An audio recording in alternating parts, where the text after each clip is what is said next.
As we told you earlier, President Trump threw his support behind Alabama Senate candidate Roy Moore today.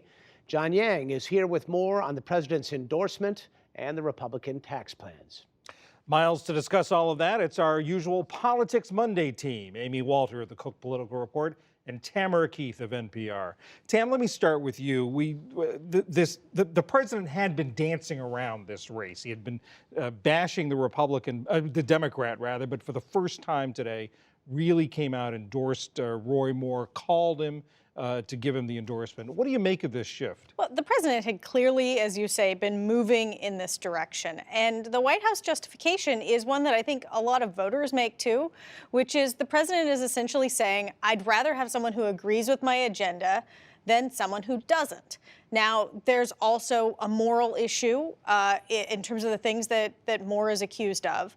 But a lot of people make that bargain. Voters make that choice, that voters in a general election often feel that they don't have the luxury to care about moral concerns. They have to care about their issues, things like abortion or the judiciary branch, who the judges would be that are picked. And it's a very similar evolution as what happened after the Access Hollywood video came out right before the 2016 election.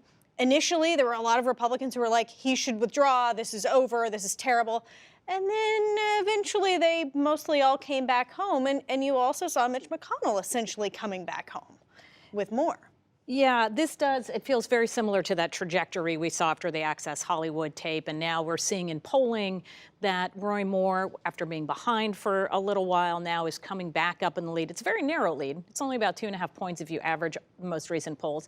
And as we know, Donald Trump likes to get in front of the parade, right? And so if Roy Moore isn't truly picking up steam, we only have a week left of this campaign, he wants to be the one that can say at the end of the day, not only did I endorse this guy when so many other Republicans were distancing themselves, but I was the reason that he won, right? And you can see him saying, see, I still have the juice after his original candidate, Luther Strange, lost. And then, of course, he came out and endorsed over Twitter the Republican gubernatorial candidate in Virginia, who also lost. So this would be a needed win. The one thing also to point out for Roy Moore is that maybe a win for Donald Trump. He can claim it as a win. But for Republicans in the Senate, this is going to be very complicated. Remember, we have at least one senator, the head of the National Republican Senate Committee, saying that he should be expelled if he wins.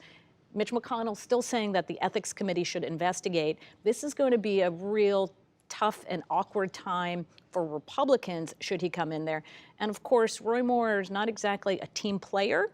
So how he deals with a leadership and a conference that's already tried to distance themselves from him is going to be really challenging.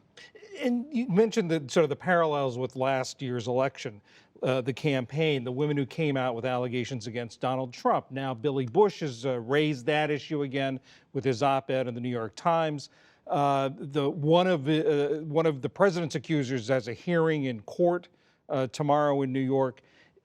In the current environment, is this issue going to come back on him, or is it the argument that the voters knew about this, like they knew about Bill Clinton, and they made their decision? Well, that's certainly the argument that the White House is making, which is voters put him in office after they knew about these charges against him. Of course, President Trump, then candidate Trump, denied those charges and continues to deny them. But there's not a lot of recourse after an election. You know, voters get to say, and voters only get to say every 4 years when it comes to the president. And with members of Congress, it's every 2 years or 6 years.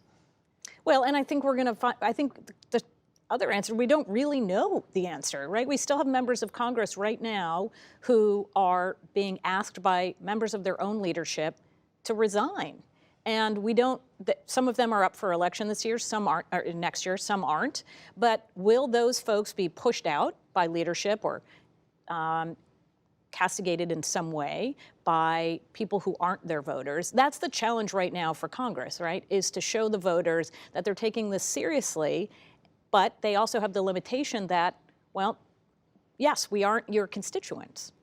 So now in the House and the Senate on the Capitol Hill starting to hammer out the differences between their two versions of their tax bills so they can send one bill to the president for his signature. Tam, how big a deal is this for the Republicans? They feel very positive about where things are going. Obviously, there's still a lot to work out, but there's a sense that this is sort of a dream bill for a lot of Republicans. It doesn't just cut corporate taxes and some taxes for other Americans, but it gets rid of the estate tax, or at least modifies it. It gets rid of the individual mandate for health care. It does all, and the big selling point for Republicans is that it begins shrinking the size of government. They believe that this is going to put pressure on states and localities that have high taxes to lower their taxes to be competitive. And they think that this is actually going to set up an imperative to, as soon as the spring, start cutting entitlements, things like Medicaid and food stamps. This will be the first big legislative win for the Republicans this year. Does this change the political environment for the midterms at all, Amy? Yeah, it's a really good question. I've been asking a lot of political strategists that today. And here's where you start off. You start off with a public that's already pretty skeptical about this bill. Only about 25 to 30% saying that they actively support it. So Republicans have their work cut out for them in not just passing it through Congress, but they still have to sell it to voters as something that's a good thing. Democrats know what the weak points of the bill are.